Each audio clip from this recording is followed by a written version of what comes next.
Good morning, my sisters. Good morning, my brothers. Good morning, my family. It's a beautiful day in the forest of love, the forest of the spirit, because I'm using my imagination this morning that I wake up in the most beautiful forest, the forest of illusion. But one of the most beautiful things is that many of these people who live in this forest of illusion are aware that they're in the forest of illusion. There's no one to convince. It's just to shine what you create from the heart. And as I was walking, creating from the heart, just thinking of the beautiful scenes that I'm observing, just makes me realize how grateful I am to be alive, to be able to see such beauty that comes into my presence, and my presence inside within me gets so nurtured and it begins getting inspired, and then the inspiration comes out with gratitude and generosity. Why? Because my heart just got inspired, so I have to pay it forward. So I begin feeling all the celebration of being alive, translated from the heart into the mind, and I begin walking into the life. I begin feeling the energy in all the art is the energy that we have in or within. So the energy that we place into the art that we create will find someone that it will reflect inspiration to. But when it reflects inspiration to somebody else, it will not tell them what they should create. It will just open and blossom like a flower. Like we're walking in the forest and all of a sudden we see all these flowers opening and sharing their aroma. The creation that is being created by us, by all of us in our own individual dreams, is an offering to life. And this is what all the trees in the forest are doing. This is what all the birds, the animals, that's what everything in nature does. It offers a gift of gratitude and generosity. That's why when I walk in my life, I open my heart and I say, brothers and sisters, doesn't matter what we label ourselves, but I would like to explain myself what I do, what I feel in my within. After being around this world for a while, I get the gift of calling myself a poet from the heart, a poet that just gets words and begins controlling the energy that comes out of us. Because the energy that we do gets put into the words. Now the words that we speak is energy being, spread like seeds everywhere we go. And I remember when I wasn't aware of the words that I spoke of. I wasn't aware of this energy.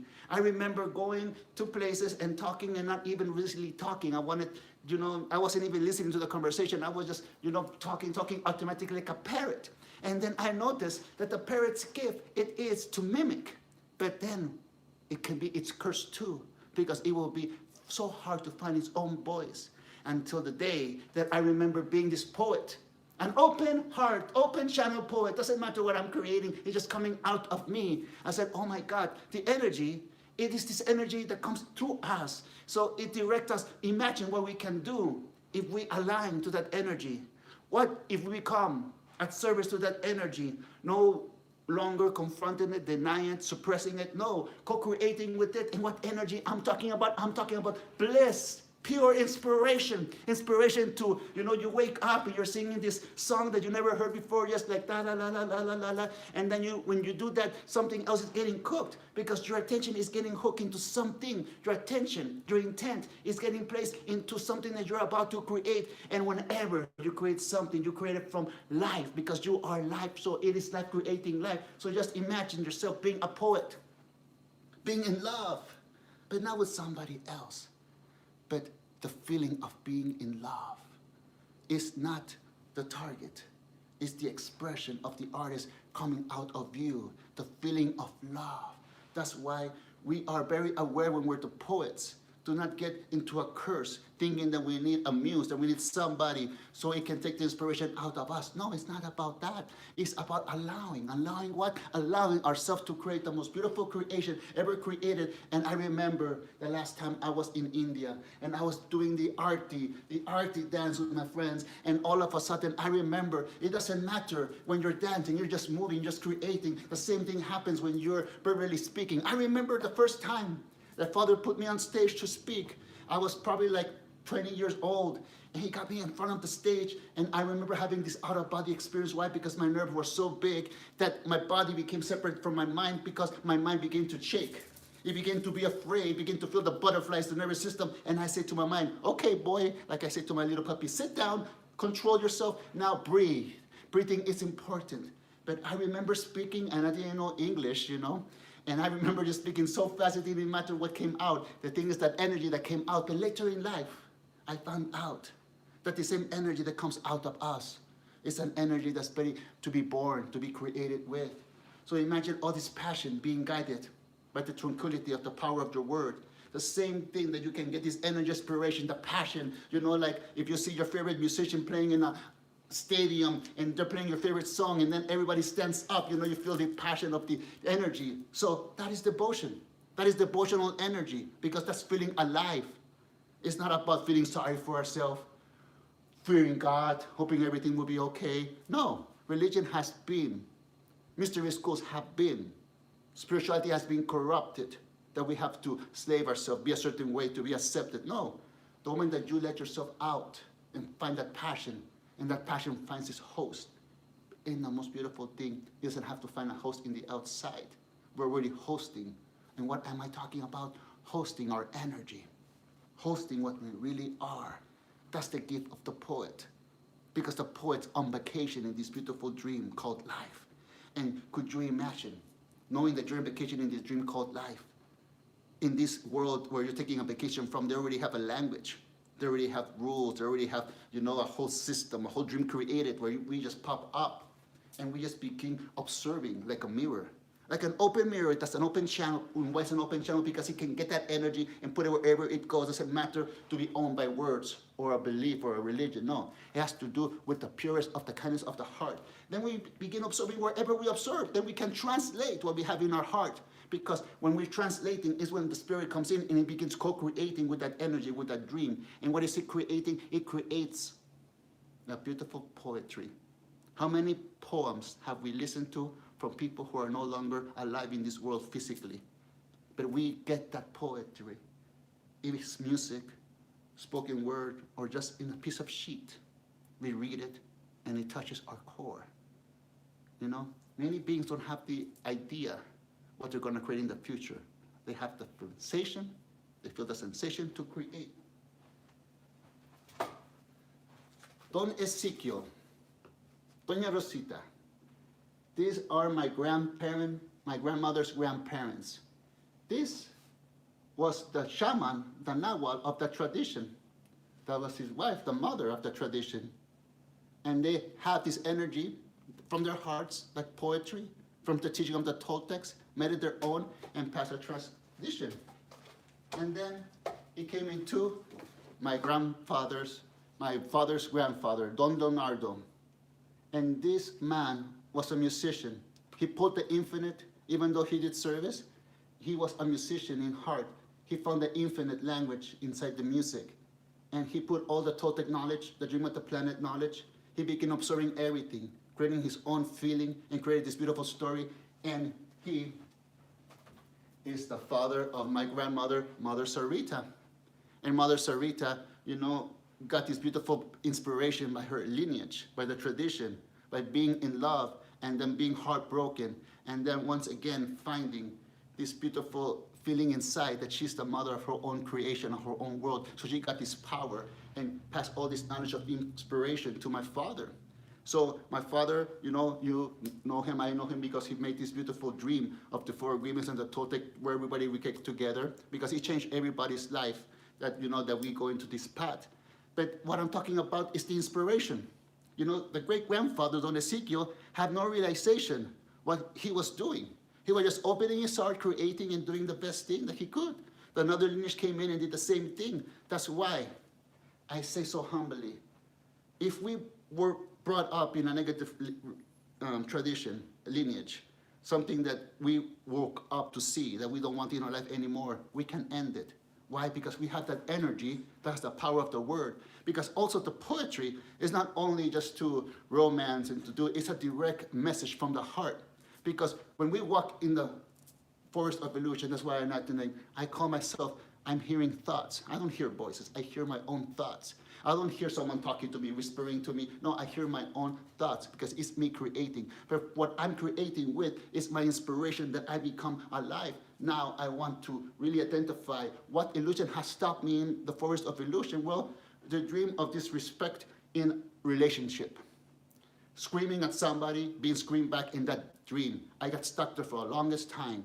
I got stuck in the dream of drug addiction. I got drug in the dream of suppression, of the victimization. And all this, when you step inside, it creates a whole world that it just takes one point of view of the inspiration of that you're romancing your soul. You're saying, I don't want to live this life anymore. Please open the door, because this world is like a cave that is dark with a wooden door. And every cave doesn't have a door because it's the natural, it's man-made. So every cave should be free to walk out of whenever we want. And in this moment, I'm making the poem of the cave. The moment that I free myself from the cave and I got out, and then I see everything was beautiful. But what did I notice? That I was turning the world into a cave. I said, okay, it's not about a cave, it's all within. So in that moment, I step into the point of creation, the point of inspiration, where I hear myself creation, and I took control of my own words. And okay, Jose, give me strength. Give me strength to overcome whatever I need to overcome. And what did I find out? That nature went back doing its business. I turned around and I walked inside the cave. There was no longer a door, but the moment that I walked in, it became being illuminated. Why? Because I felt alive. And that's what poetry makes you feel. It makes you feel alive. That's what suppressing, no longer suppressing your own words and your own voice, that's what you feel. You feel alive, you feel powerful, you feel strength, you feel grateful to be alive. That's why no matter, like they say in the saying, no matter how afraid you are to speak your own voice, to stop any abuser, including yourself, to stop abusing you, it's the moment that you feel the shake, the nervous system, the butterflies. But that's just life. It's going to happen wherever we go. The moment we get comfortable and uncomfortable in knowing that this is how our body communicates, saying, okay, divine love, take action for me. Please protect me. And this is when I make the prayer, may God protect me from myself. And here I am, holding my creativity, my dream, and no one's gonna take it away. You know why? Because I'm not taking it away from myself. I'm here to love everybody. No matter what they do, I love them no matter what they do. But I respect myself too, because this is my priority. The moment that I take care of the love of my life, I can go out in life now and continue to give what I have. I cannot give what I don't have. So if I don't take care of the love of my life, I'm going to be irritated, hurting the people that I love, saying mean things that I do not mean. You know what I mean? And no longer, in time, the numbness is going to come up, and I'm not going to be able to hear my own voice. When we're sober, we're clear. And I mean sober when you feel like you're the only sober person. We're in a room where everybody's completely drunk with their own suffering, their victimization. I'll be happy if I have this. Hey, we have life. What else do we need? What else do we need? I have to tell you this humbly. We are alive. What else do we need to be alive and to open our hearts right now? Do we need a heartbreak, someone breaking our heart? Someone giving us a slap in the face, a death experience? I ask honestly, what do we need to finally open our heart and let the poet free? And the other day, I was listening to my favorite musician, one of my favorite singers called Stephen Morrissey, and he was singing, "Sister, I'm all over this town because I'm a poet. And this is what I love to say when I go out in life myself. I'm a poet looking for inspiration. But forget looking. I'm just walking into inspiration. It's like when you are a diver and you're afraid of the water. You're afraid to make the jump. But you say 1, 2, 3. Stop thinking and jump, and you'll be free to experience what you were afraid to experience because your head was putting it in a pedestal, the fear in the pedestal. No longer shall we put the fear in the pedestal. We say, hey, you come down here. You belong with us because I'm the one in control. You guide me to inspire whatever I need to do. So fear deserves respect. Love deserves respect. Every energy deserves respect because for me, the energy of fear, respect, love, gratitude, those are my archangels. I've never seen a human with wings, but I've seen my full potential. And I felt when I closed my eyes, when I imagine what gratitude, what generosity, what love, what fear, what all those emotions give to me. And you know what I found out? It gives me life. Without them, I'm just paralyzed and numb. I am made, like you are made, to feel your emotions and to embrace them. And when you embrace your emotions, you'll find the strength of Divine Mother within you. So we are the healers, no matter what they say. You know, I will never pretend to be my grandmother. I will never pretend to be my father. I will never pretend to be my great-grandfather. I will never pretend to be my great Swami teacher. I will never pretend to be nothing that I am not, because that's a disrespect for Jose. And why do I want to be an imitation of something else that's like piracy toys? We want the real toy, and the real toy is the one that we have. You know, this vehicle is the love of our life. But we play it like if it was a musical instrument, or it could be a toy. What are we going to do with this device, with this mechanical animal that we have a control of, that loves us so much? When we wake up, we resurrect, and we take control of our birthright. You hear what I'm saying? Your body, your physical body, your mind is your birthright. Like my body, my physical body is my birthright. And I no longer want to be ungrateful. I no longer want to be ungrateful. I no longer want to be disrespectful. I'm so grateful that I get the opportunity to be a poet in life and to play with words and to put in those words the energy that I feel inside. And when I put the energy that I feel inside into those words, is where the energy of art gets put into. And when I release it, it's no longer mine. And it's like the doves that fly free because a new life is taking course. Because there was a life when I was creating the art. But then when I stopped creating it, it's like it died. But it resurrected in the moment that it gets blasted wherever it goes. So, Toltec means artist. Artist of the spirit. We all are artists. From the way we think, from the way we dress, and the way that we act and express ourselves. You know, I remember when I was younger, hearing a song called Express Yourself. It was by Madonna. But everything was just about celebration. It's all about celebrating life. Expressing yourself, it was about celebrating life. Expressing ourselves was never about victimization and hurt and pass on. No, it was expressing ourselves that we're free, that we can express yourself, because one that's not free can never express itself. So I ask you humbly, are you expressing yourself? Or are you ready to express yourself? Or are you having fun to express yourself? I always mention this because it's always in my mind and heart, because it's a big door opening.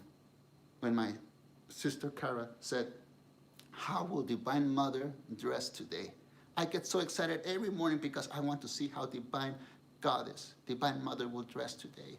And of course she was talking about herself. She dressed her own clothing and she has fun doing it. But then she later began talking to me about, could you imagine Kuan Yin, Guadalupe, Mother Mary, all those great goddesses that, you know, they adorn themselves. And then I was looking at a beautiful tradition, and then I look into another religion where they just do that, you know, get statues and dress them up, bathe them, you know, 3 times a day and celebrate, sing songs to them. And I go, this technique is an inspiration to my heart. Why? Because I like to dress. I like to, you know, adorn my temple. It's expressing. And not only that, I like to think. So I was thinking, what the music and the devotion has delivered to my heart, it creates freedom. Because if that can be done in the outside, it can be done in the within. And that's when I was dancing the arty celebration, the dance of the devotional heart, when we hear the omni sound and we begin to celebrate. And as we move and dance, there's no thinking, there's no stopping. You know, we fall, we stand back up, we take a break, get a water, and then continue back. We sweat all the toxins out, we clean ourselves, and it's just about celebrating life. Poetry is the same way. When we get heartbroken, I remember doing sad poetry, but it was my therapy. It was the reflection that I was putting something out of me so I can see myself what I needed to let go of. So poetry, it is like a detoxing honesty that comes out of you. It's a burden that comes out of you. It's everything that comes out of you that you don't want in your temple anymore, and what you want in your temple is up to you. What I want in my temple is peace, tranquility, and no more obsession to have what I don't have. No more obsession to be with somebody who don't want to be with me. No more obsession to, have the ambition that I have to become the greatest shaman, the greatest thing, the greatest artist, the greatest singer, and the greatest painter. No. I just have the gift that I can do that. There's no competition in this life. So when you know there's no competition, there's no war of the gods. And the war of the gods is the war of the artist. Let's bring art back to peace. And let's end the war of the gods and the war of the artists and purify the art from the heart once again. All the little children, they're ready. They're ready for the baton, the torch to be passed on to them. And the torch is not a physical ceremony for just one night only. It's how we live. It's how we love. It's how we let go, like Buddha says. It's how we celebrate in life, how we dress, how we take care of our skin, of our bodies, of our mouth, of our ears, is how we bathe, we clean our mind too, because sometimes if we have a dirty space outside, we will never feel clean inside. And I just want to say this humbly. Right now we're living in interesting times again. It happens many times in this lifetime. But it's important to not lose our loved ones. We lose our loved ones physically. We cannot do nothing about that. But let's not lose our loved ones by the name of religion, by the name of politics, by the name of how gender should be. Let's not lose the people that we love in our life while we are alive. Let them have their dream. Let them have their peace. You keep your peace. There's nothing to fight on. It's important that you don't lose your loved ones while you're still alive. That's not organic. Those are just stories taking away from each other. And if somebody is negative and thinks negative, that's how they're suffering inside. Don't judge them by fighting them, because that poison will get into you. Remember, you are the love of your life. Everybody needs healing.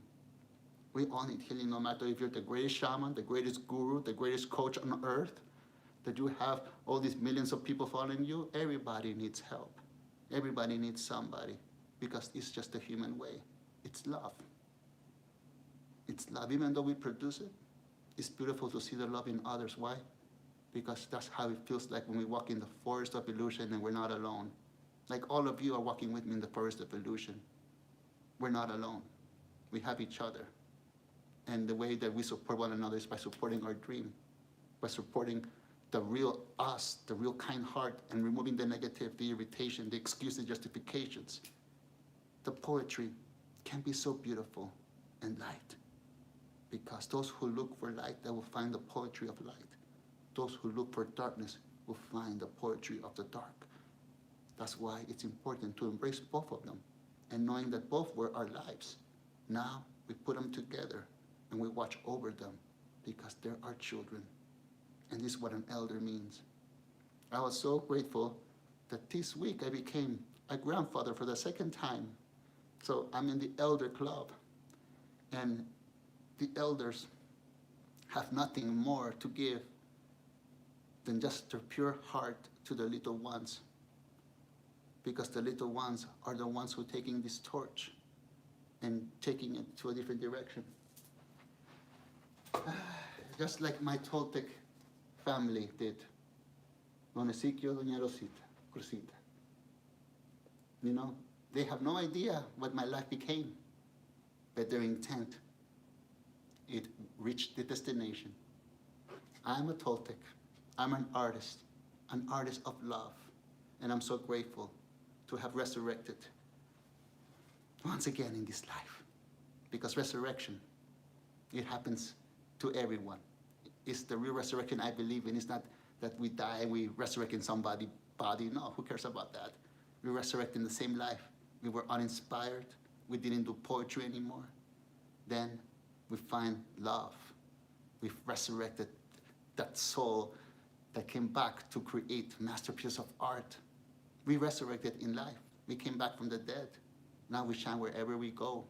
Let your poetry be heard, because we are all over this town. Thank you to the elders, and thank you, the future elders. All my love and gratitude, and thank you for giving me of your time. Because time is the most precious thing on earth. Om Etel, Om Sai Ram, Shiva Shakti, to spirit, amen. May your sun be a shine, and that illuminate your path. And remember, doesn't where we're at, our light will always overcome any darkness that we have from within, because we are at service, and it's the dream of the angels, the dream of the artists, or however you want to name them. The important thing is that you take action and enjoy this life. It's not too late. See you next week.